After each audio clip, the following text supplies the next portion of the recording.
Le développement ferroviaire s'est fait grâce au charbon, les véhicules routiers grâce aux produits pétroliers. Et aujourd'hui, avec plus d'1 milliard de voitures dans le monde, il serait temps de nous soucier de notre santé et du réchauffement climatique. L'hydrogène pourrait être une solution à court et moyen terme.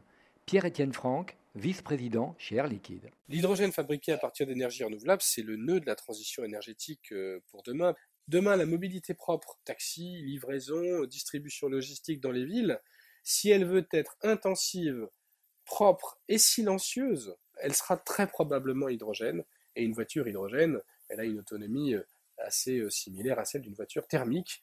Donc elle cumule les avantages de la voiture électrique et les avantages de la voiture thermique. L'hydrogène dit vert est produit non pas à partir des produits pétroliers, mais en cassant la molécule d'eau avec de l'énergie renouvelable.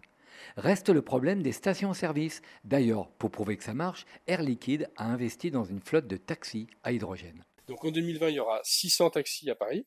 Et je pense qu'en 2022, il y en aura plusieurs milliers. Enfin, c'est en tout cas l'objectif. Pour ça, il faut simplement que quelqu'un, conjointement avec les pouvoirs publics, prenne le risque de mettre 1000 stations-service en France, 1000 en Allemagne.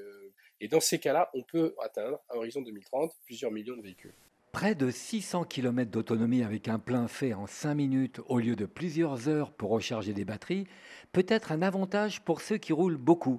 Ou encore pour des véhicules lourds comme les camions de livraison de produits frais par exemple, qui aujourd'hui font tourner leur moteur en permanence pour conserver le froid. Pierre-Étienne Franck. Des camions qui émettent presque autant à maintenir en froid la cargaison que à circuler. On supprime l'usage d'un groupe diesel pour refroidir la cargaison du camion. Hydrogène pour la propulsion.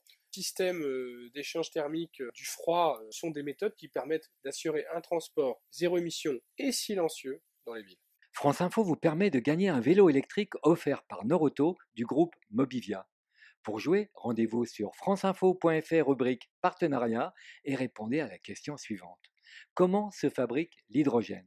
Par électrolyse de l'eau, par extraction des produits pétroliers ou, entre autres, par ces deux procédés.